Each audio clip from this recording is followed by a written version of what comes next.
একটি ছোট গ্রামে এক গরিব ছেলে ভাঙাচোরা ঘরে থাকত। খুব কষ্ট করে তার জীবন চলত। সে প্রতিদিন আবর্জনা কুড়িয়ে বিক্রি করে কোনো রকমে নিজের জীবন চালাতো। একদিন আবর্জনার মধ্যে সে একটি পুরনো ভাঙা কম্পিউটার খুঁজে পেল। ছেলেটি খুব খুশি হয়ে সেই কম্পিউটারটি নিজের ঘরে নিয়ে এলো। সেই রাতে সে নিজের হাতে কম্পিউটারটি সারাই করতে শুরু করলো।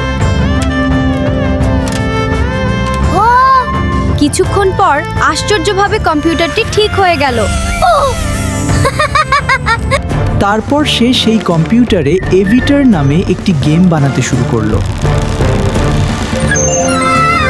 গেমটি তৈরি করে সে প্লে স্টোরে আপলোড করে দিল।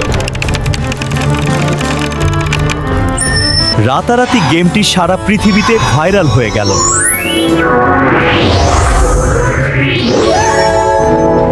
সেই গেমের আয়ে গরিব ছেলেটি একদিন কোটিপতি হয়ে গেল।